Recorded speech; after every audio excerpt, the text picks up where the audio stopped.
Надо признать, что эксперимент по жизнедеятельности и развитию театра на Таганке без Юрия Петровича оказался несостоятельным и провальным. И если вы какую-то иронию услышали в этих словах, то вы правы совершенно, потому что это никакое не открытие, это, в общем, было прогнозируемо. И, наверное, по-другому и быть не могло. Это был очень драматический период. Поверьте, все здесь присутствующие артисты очень переживали эту ситуацию. Никто из нас не впадал ни в какую эйфорию, хотя ее усиленно, так сказать, насаждали некоторые члены нашего коллектива. И поэтому после многих месяцев тоски, лжи, передергиваний фактов, нам просто захотелось, вот у нас возникла такая необходимость и потребность сказать какие-то слова, которые на самом деле очевидны. И были всегда, в общем, крутились, так сказать, у нас на языке.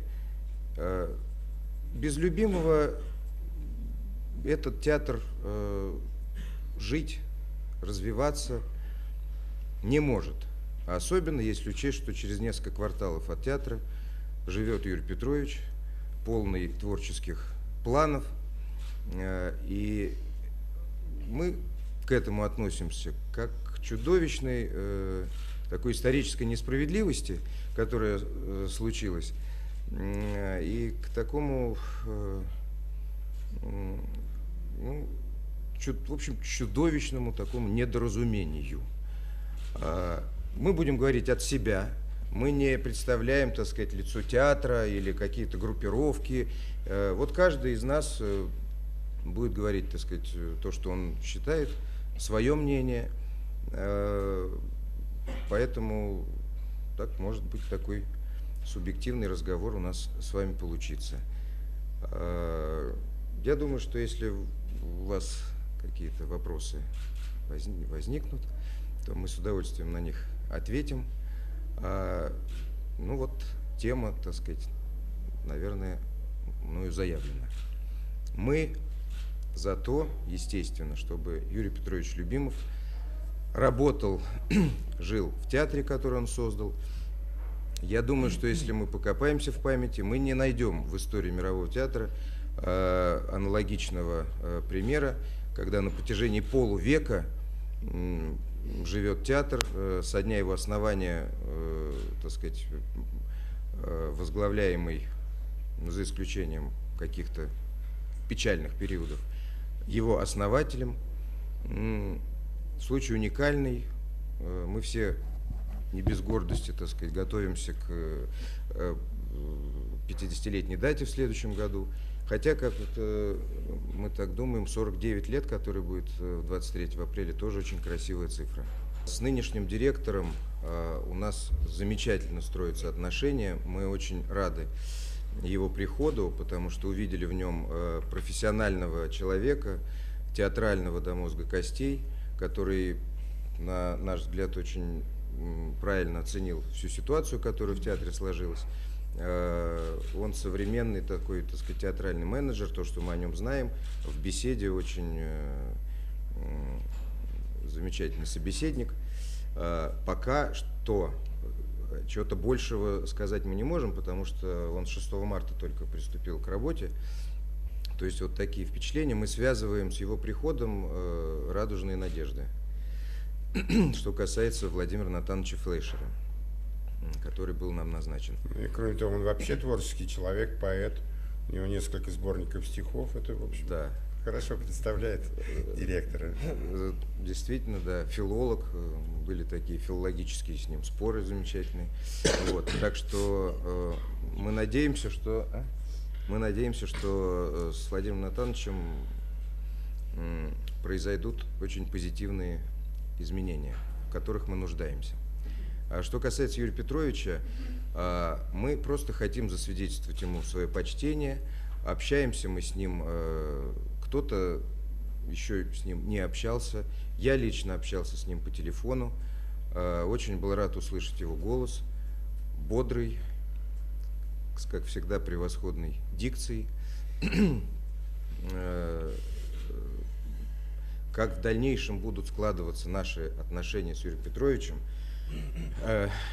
лично, я надеюсь, как-то будут складываться. Что касается его возвращения в театр, я думаю, что это, так сказать, официальный вопрос к Департаменту культуры Москвы, может быть, непосредственно к Сергею Александровичу Капкову. 29 числа, мы все знаем, должна состояться встреча Сергея Александровича и Юрия Петровича. Наше внимание пристально обращено к этому дню. Мы ждем результатов и надеемся, что та историческая несправедливость, вопиющая, которая в силу каких-то обстоятельств, можем разобраться с вами, может быть, каких, если вам интересно сегодня, в силу каких-то обстоятельств все-таки, так сказать, случилось, что она будет восстановлена в связи с его приходом. Вообще по-другому как-то, ну, я не знаю, Юрий Петрович живет в Москве, ставит замечательные спектакли и не заходит в театр на Таганку. В общем-то, это абсурд. В каком виде он, так сказать, вернется, в каком качестве, так сказать, понимаете, это не нам решать, это все-таки есть, опять же, организация, учреждение, к которому мы принадлежим. Поэтому решать, я думаю, на государственном уровне. Человек, создавший этот спектакль, этот театр, человек, который, по-моему, вписан уже во все учебники, во всех более-менее театральных странах, которого изучают уже как явление театральное мирового значения. Он не может войти, просто войти не может в то здание, в тот театр, который он создал. Это неправильно. Конечно, нужно исправить такую ошибку. Ну, это не ошибка, даже не знаю, как назвать. То, что вот Юрий Петрович говорит о том, что он бы снял там 8 спектаклей, в общем, конечно, в этом он прав, потому что он автор, и вот все эти вводы без его ведома, сокращения, изменения, конечно, это неправильно. И если есть возможность сохранить эти спектакли, как-то их поправить ему самому, то это было бы верно. С каким сожалением надо об этом нам говорить, играющим, в общем, немалые роли в этих спектаклях, но, к сожалению, они действительно идут на таком уровне, на котором идти не должны.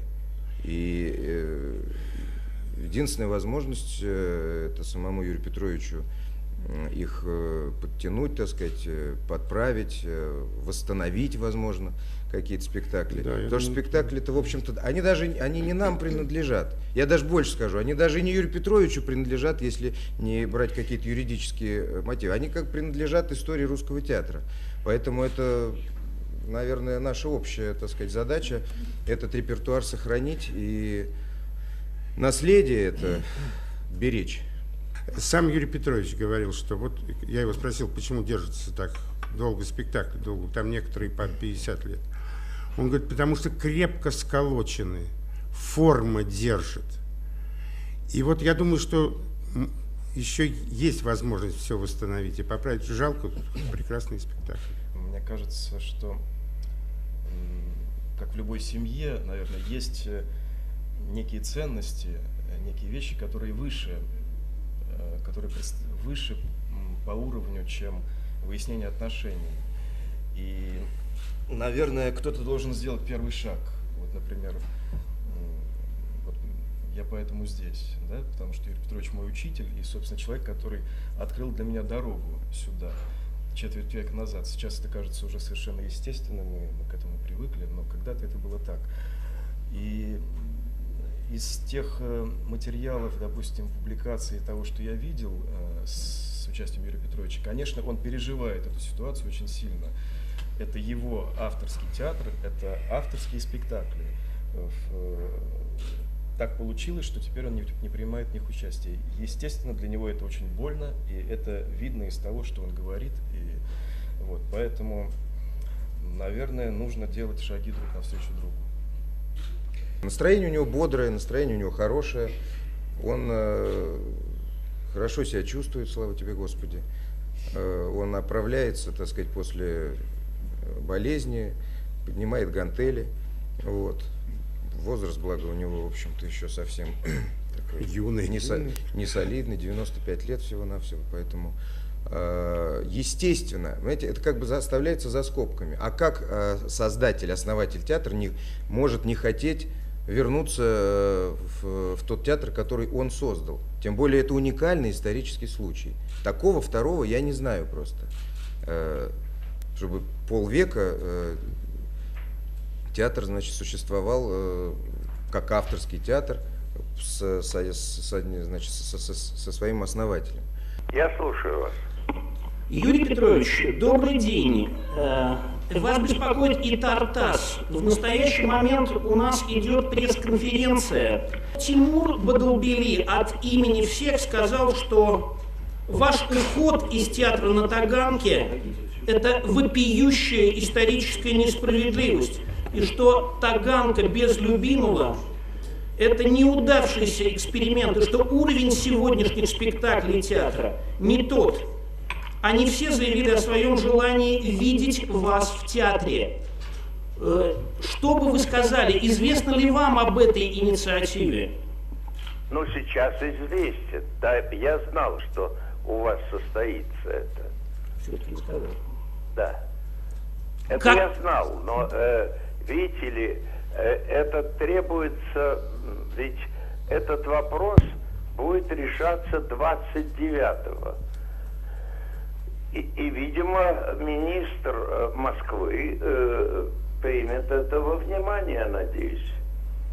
Это же официальное заявление у вас и так далее, и так далее. Алло. Ну что ж, действительно, 29 числа состоится встреча с Капковым Сергеем Александровичем. Да. Да. Да, вот вопрос в данном случае представителей прессы к вам. Готовы ли вы к возвращению в театр? Но видите ли, вы странно, что значит я готов или нет. Это какой-то странный вопрос для меня. Ждем 29 числа. Ну да. Вот. В каком формате будет происходить эта встреча? Что будет предложено Юрию Петровичу? Какая роль ему уготована в театре? Мы не знаем, на что он готов пойти. Но в любом случае, может быть, самое главное, он знает, что часть театра, того театра, с которым у него, к сожалению, произошел конфликт, она готова и искренне хочет видеть Юрия Петровича рядом с собой. Это легендарный театр.